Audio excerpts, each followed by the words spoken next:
Hello, my name's Gillian Barclay, and I'm really pleased to be speaking to you about some of the resources that Psychological Services in Edinburgh developed during lockdown in March last year. There are a number of resources that we developed at that time, but we've continued to use, and we've found that schools and others have found them really helpful. So I'm just going to go through them in this brief presentation and tell you a little bit about them. Early on in lockdown, we recognised that there was an awful lot of information coming out to children, families, and schools. It could feel quite overwhelming, and often you felt like you just couldn't get through it all. There was an awful lot to look at. There was often websites that then directed you to other websites that directed you to other information. And for us as professionals, it felt like a lot to try to look at, to see what was good, what wasn't good. And we felt early on that we could really benefit the schools and the families that we work with by trying to pull that together in some way and condense it into something more manageable and easy to navigate. So we felt that as psychologists, we could offer a perspective on learning opportunities and experiences that was really broad, that felt achievable, that was recognising that everyday tasks and activities could be opportunities for learning, and that you couldn't replicate school in your home, but you could do lots of fun things together that could be learning opportunities. We felt that our knowledge of nurture and well-being was really crucial, that children were going to need to feel safe and secure and to be loved and valued during this time, and that was a real priority. And actually, aspects of learning, we didn't want people to feel so worried about that. Especially during the first lockdown, we really wanted people to feel that they were reassured that they could do what they needed to do to meet the needs of their children and young people and not feel that they had to replicate school. We felt that we as psychologists had an understanding of some key areas like loss and change, approaches to anxiety and worry, and approaches to making sure we support the most vulnerable that were really important and could really help our schools and our families to navigate through this really tricky time. So what did we want to do? We wanted to share that knowledge and expertise that we had. We wanted to work together to produce accessible advice. We wanted that advice to be concise. We felt that short guides were our aim. We recognised again that there was this wealth of information out there, and when people were feeling overwhelmed and stressed, that having longer documents was going to be off-putting and could be a barrier. So we tried to aim to make the guides short, concise, and easy to understand. We wanted to have a small number of key principles. Again, we wanted to base our guides around a handful of key themes and principles that people could hold in mind. And that resulted in us doing one-page guides as well that further summarised the advice we were given. We wanted the advice to feel that it was easily applied and to have a low dependence on resources. So when we were writing these resources, we were really aware that some children and families didn't have lots of tech, lots of outdoor space, that we wanted to make sure that the most vulnerable learners who weren't in large homes with gardens and so on could also benefit from these guides. We were really aware of that. And we wanted to limit the number of sources or redirection. A lot of the things we were looking at had pages of other things to click on that took you somewhere else that gave you more resources, and it just seemed endless.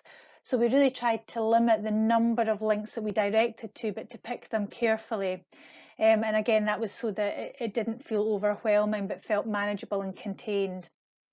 We wanted to disseminate through our schools, through Twitter, and through the council website. Unfortunately, when we put things on our council website, it restricts the way that the resources look. So I think they probably don't look quite as nice on the website, but they do have all the same information. And one of the successes for our service over this period of lockdown has been that we got our Twitter account up and running. We hadn't had one previously, and it's been a great platform for sharing our resources. The first guide we did was supporting children and young people at home during school closures. This was targeted at the parents of children and young people and was meant to be reassuring them about the key principles to be thinking about early on when they were learning at home. So we tried to keep it brief. It was 7 pages long.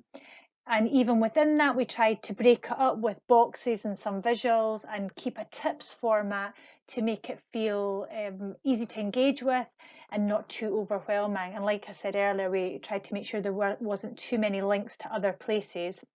There were other visuals in it, including these wee scales. So these wee scales weigh up what we think children need and what they actually need. And there was a good debate on Twitter. We put that visuals on Twitter on its own. For something for people to look at and consider.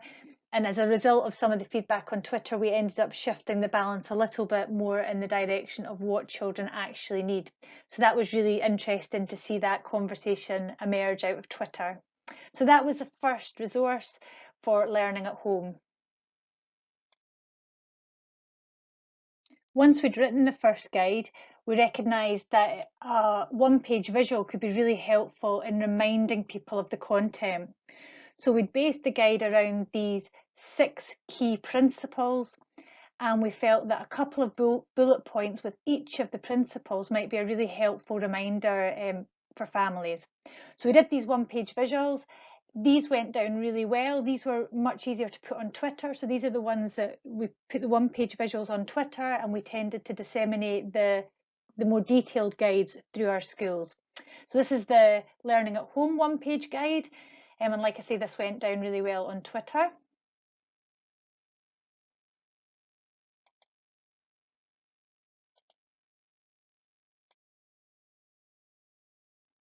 Once we'd done the one-page guide for the Learning at Home, we recognised then that perhaps a version for children and families with additional support needs.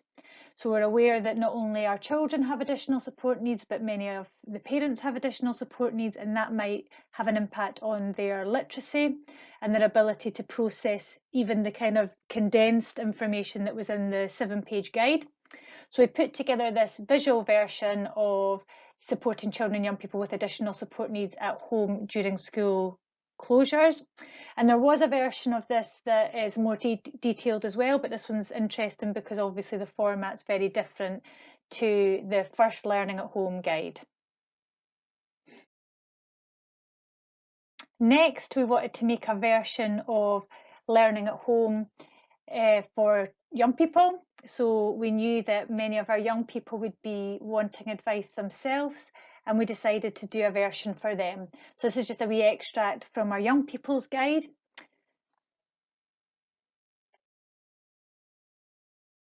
And similarly, we did a one-page guide for children and young people. We called it Being at Home When School is Closed. And again, we based it on 6 key principles that mirror the ones that are in the guide for parents, but we applied it to the young people themselves. So this is what the one-page guide for our children and young people looked like. So at this point, we've done our guides for parents of children with additional support needs, and for young people. And we've done our one-page summaries, which we started to see were being really popular on Twitter and really helpful, and were a really good go-to for people in terms of the key principles. Next, we began to think about the impact of the lockdown on key groups. And the first key group that came to mind were our care experience learners. And one of my colleagues was really quick at pulling together some key information for staff in schools that were supporting young people who were care experienced. We know that in all our schools we have children and young people that are care experienced, and we wanted to make sure that schools were particularly mindful of looking out for them and supporting them during the lockdown. We recognised that they were a group of young people that could be particularly vulnerable. So our guide for care experience learners was written and shared with our schools, and this will be one of the resources that we'll share through Education Scotland. Similarly, we recognised that we would have groups of children and young people that would be struggling with loss and bereavement during the time of lockdown and then COVID, and some of that might be related to COVID and some of it may not have been. But we decided to pull together what we knew about loss and bereavement. We did a guide, again, one of our short guides that was several pages long, and we did our one-page visual, and that again went on Twitter and was responded to really positively on Twitter.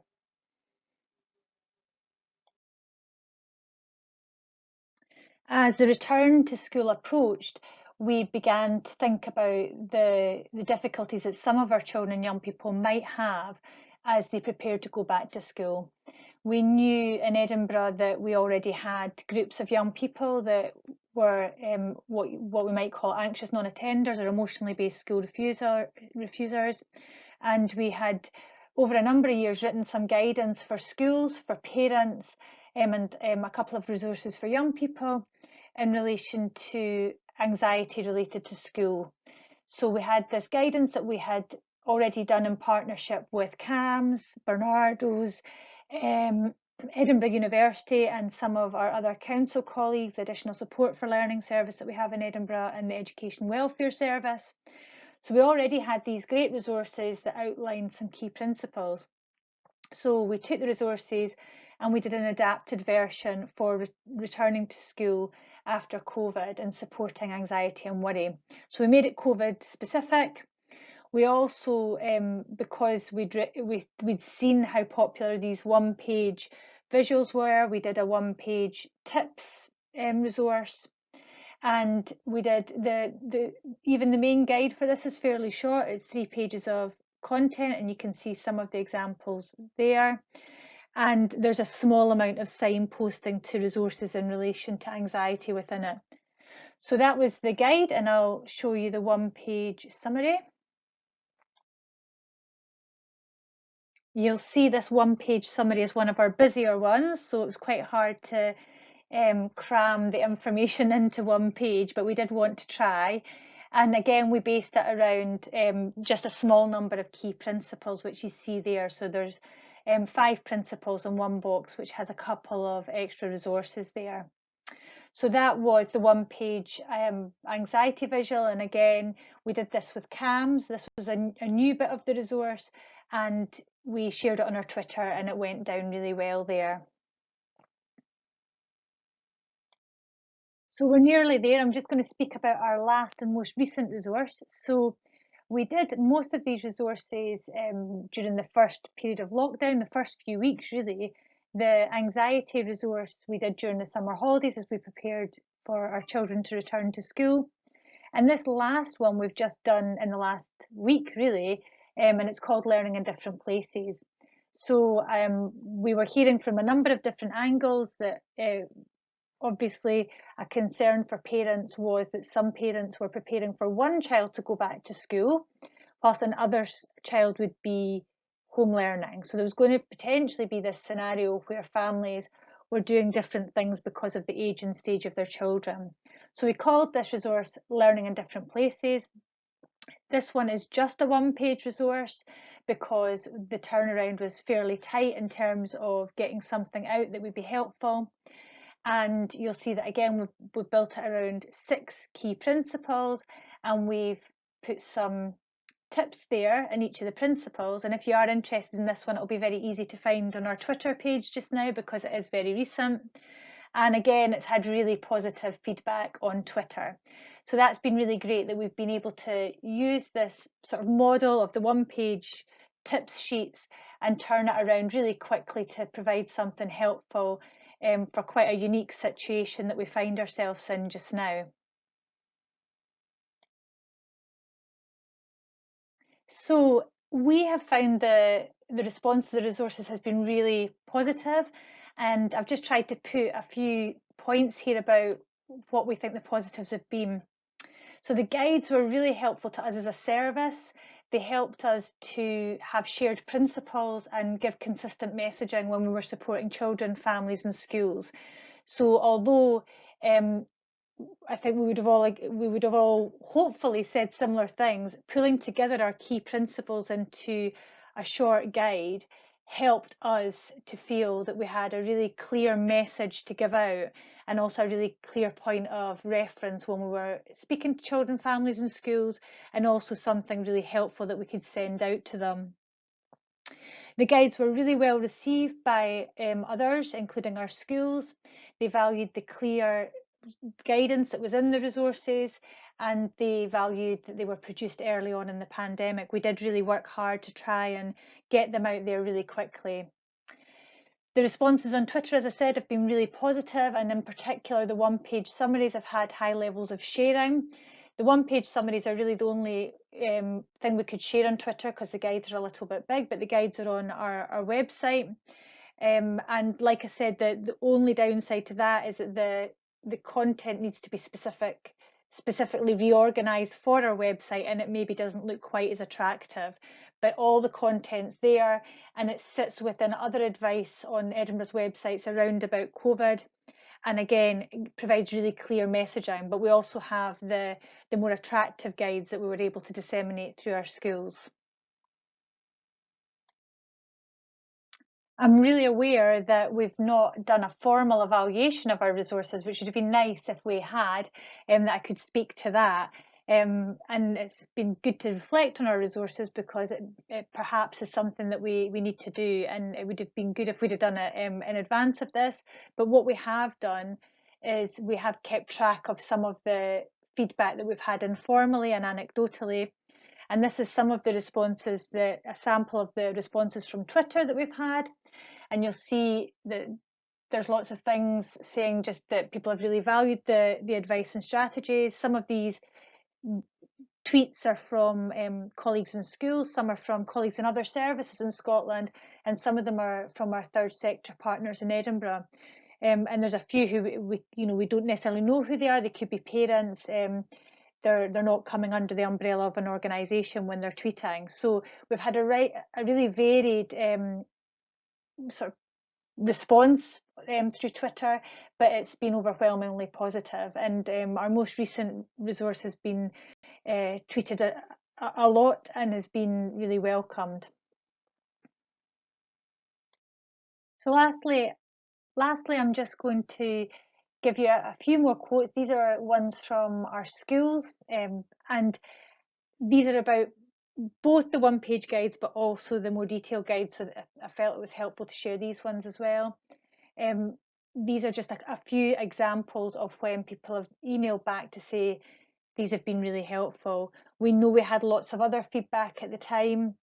It was a very busy time when we were first putting out the resources.